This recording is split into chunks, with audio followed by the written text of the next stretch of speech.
మదనపల్లిలో జరిగేటువంటి సిద్ధం సభకు సంబంధించి ఎన్ఆర్ఐల మద్దతు కూడా ఉంది. మనతో పాటుగా so Ratnakar special representative for north America YSRCP ఉన్నారు. సో ఆయన అడిగి తెలుసు. సో ఎట్లా ఉంది సార్ అంటే ఆల్మోస్ట్ ప్రజలతో మమేకమవుతూ ఉన్నటువంటి నాయకుడు ఇంత ఎండల్లో కూడా ప్రజలతో మమేకమై తిరుగుతున్నటువంటి సిచ్యువేషన్ ఉంది.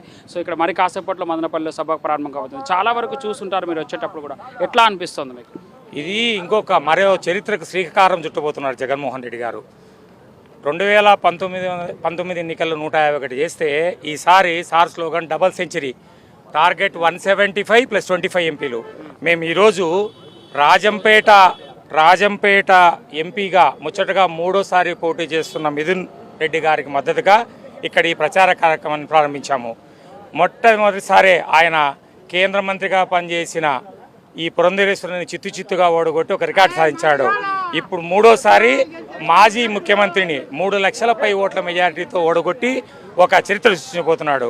మిథున్ రెడ్డి గారి స్పెషాలిటీ ఏంటంటే ఆయన ఎల్లవేళ్ళ ప్రజలకు అందుబాటులో ఉంటూ అహర్నిశలు జగన్మోహన్ రెడ్డికి పార్టీకి అందుబాటులో ఉండే నాయకుడిగా గుర్తింపున్నాడు. ఆయన మద్దతుగా మేము ఇచ్చున్నాము. ఈ బస్సు యాత్రకు ప్రజాస్పందన చూస్తా అంటే ఒక మహాసంద్రంలాగా ప్రజలు స్వచ్ఛందంగా ఎక్కడ చూసినా మహిళలు పిల్లలు జగన్మోహన్ రెడ్డే ఈ రాష్ట్రానికి ప్రత్యామ్నాయం, మీకు మేలు జరిగితే మాత్రమే మాకు ఓటేయండి అని ఈ భారత రాజకీయాల్లో చెప్పిన ఏకైక నాయకుడిగా ఆయనకు బ్రహ్మరథం పట్టబోతున్నారు. సార్ అంటే వాలంటీర్లకు సంబంధించిన దాని మీద ఒక స్టే తీసుకురావడము ఇదంతా కూడా ఒక కుట్రలాగా చెప్పుకోవచ్చు. అంటే పేద ప్రజలకు సంబంధించిన పెన్షన్లు రాకుండా ఆగిపోతున్నాయి. సో దీన్ని అంతా ఎట్లా చూడాలి? అంటే ఒకవైపు సంక్షేమ పథకాలు ఇస్తాను అని చెప్తుంటాడు, వాళ్ళకంటే ఎక్కువ ఇస్తానని చెప్తుంటాడు. తీరా చూస్తే సంక్షేమ పథకాలు ఇచ్చే వాళ్ళని మాత్రం ఆపుతుంటాడు. నిజంగా ఆయన నమ్మొచ్చా? చంద్రబాబు నాయుడు అంటేనే ఎత్తులు జిత్తులు పొత్తులు. ఇది చిన్న కుట్ర కాదు, పెద్ద కుట్ర. అతను ఎప్పుడో గతంలోనే తన ఏజెంట్ అయిన నిమ్మగడ్డ రమేష్ ద్వారా సిటిజన్స్ ఫర్ డెమోక్రసీ అని ఒక సంస్థ పెట్టి దాని ద్వారా వేసి వృద్ధులకు అచేతులకు అసహాయులకు జగన్మోహన్ రెడ్డి తను పటిష్టమైన వాలంటీర్ వ్యవస్థ ద్వారా ఇంటికి తీసుకుపోయిస్తాడనే దానివల్ల ఓట్లు మొత్తం గంపగుత్తగా జగన్మోహన్ రెడ్డి గారికి ఇస్తారన్న ఒక భయంతో చంద్రబాబు నాయుడు గారు చేసిన కుట్ర ఇది. ప్రజలు ఒకంత గమనిస్తున్నారు. రాబోయే ఎన్నికల్లో స్పష్టంగా మాట్లాడి చంద్రబాబు నాయుడును ఆయనతో పొత్తు పెట్టుకున్న ప్రతిపక్షాలను బంగాళాఖాతంలో కలిపి జగన్మోహన్ రెడ్డి గారికి పట్టం కట్టబోతున్నారు.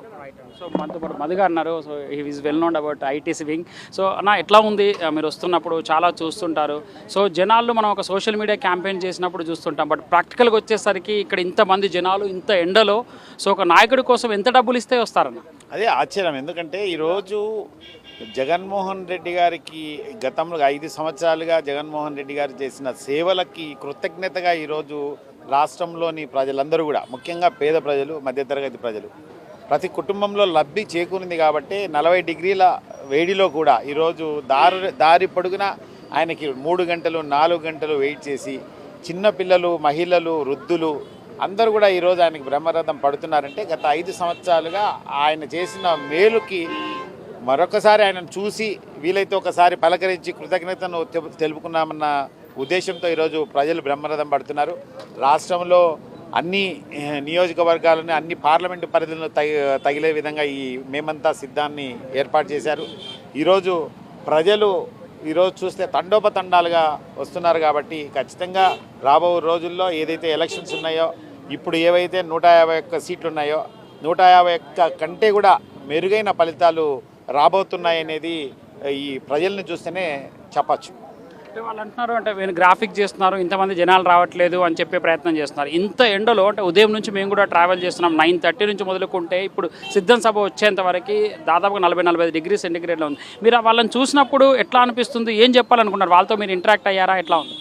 మేము ఆల్మోస్ట్ మేమంతా సిద్ధం సభలో ప్రతి సిద్ధంలో కూడా మేము తిరుగుతున్నాం, ప్రజల్ని పలకరిస్తున్నాం. ప్రజలు ఈరోజు స్వచ్ఛందంగా మహిళలు కావచ్చు, ముఖ్యంగా వృద్ధులు కావచ్చు, బస్సులలో ఆర్టీసీ బస్సులు కావచ్చు, ప్రైవేట్ వాహనాలలో ఈరోజు స్వచ్ఛందంగా వాళ్ళ కోసం రావడమే కాకుండా ఈ సభా ప్రాంగణంలో 5 గంటలకు సభ అయితే మధ్యాహ్నం 1 గంటకి, కొంతమంది అయితే మార్నింగ్ 11 గంటలకు వచ్చే పరిస్థితి కూడా ఉంది. ఏ నాయకుడికి కూడా ఏదో సభ వచ్చిందంటే ఆ సభకు వచ్చి మీటింగ్ విని వెళ్ళే పరిస్థితి ఉంటుంది. 6-7 గంటలు ఒక మనిషి కోసం ఈ 40 డిగ్రీలు, కొన్ని రాయలసీమ ప్రాంతంలో అయితే 42-43 డిగ్రీలు అనంతపురం ప్రాంతంలో, అటువంటి దాంట్లో కూడా ఆయనని చూడాలి. ఆయన 5 సంవత్సరాలుగా మనకు ఒక బిడ్డగా, లేకపోతే ఒక అన్నగా, ఒక తమ్మునిగా ఎంతో మేలు చేశాడు. ఆయనకి కృతజ్ఞతలు తెలుపుకోవాలన్న ఉద్దేశంతోనే స్వచ్ఛందంగా ప్రజలు వస్తున్నారు తప్పితే అవి గ్రాఫిక్స్ అంటే ఈ ఎల్లో మీడియా మనం ఎంత చేసినా కూడా గతంలో ఈ మేమంతా సిద్ధానికి ముందు సిద్ధమనే ఒక 4 సభలను ఏర్పాటు చేశాం. ఆ రోజు సుమారు 10 లక్షల, ప్రతి సభకు కూడా 10 లక్షల పైన వచ్చారు. దాన్ని కూడా గ్రాఫిక్స్ అన్నారు. ఈరోజు దారి పొడుగున బస్సు యాత్రలో అయితే ఎక్కడి నుంచి మొదలవుతుందో సాయంత్రం ఆయన సభకు వచ్చే వరకు కూడా లక్షలాది మంది ప్రజలు రోడ్ల మీద నిలబడుకుని ప్రతి గ్రామంలో కూడా ఆ రోజు మంగళహారతులతో బ్రహ్మరథం పడుతున్నారు.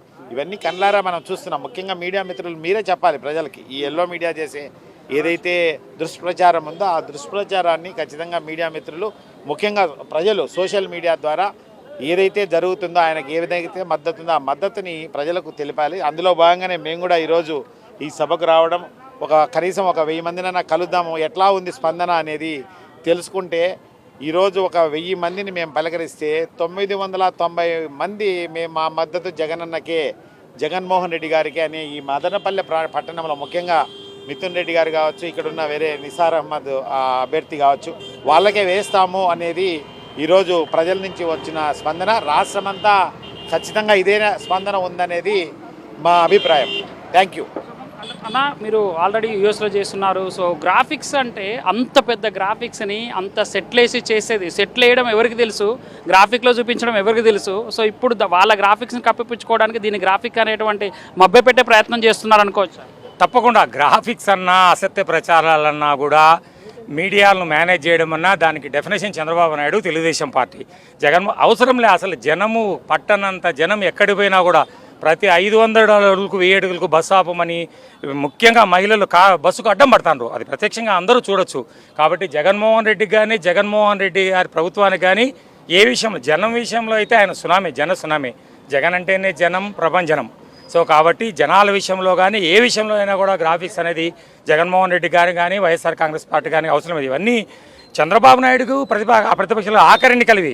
ఆంధ్రప్రదేశ్ రాష్ట్ర రాజకీయ చరిత్ర పుటల్లో ఈ ప్రతిపక్ష పార్టీలకు దీంతో లాస్ట్ ఎన్నికలు. సో చూస్తున్నాం, ఇప్పుడు జరిగేటువంటి ఎలక్షన్స్ ప్రతిపక్ష పార్టీలకు ఇదే చివరి ఎలక్షన్స్, జనసునామీలో కొట్టుకుపోతారని ఎన్ఆర్ఎస్ చెప్తున్న పరిస్థితి. క్రాంతితో రాజ్ కుమార్, మదనపల్లి నుంచి.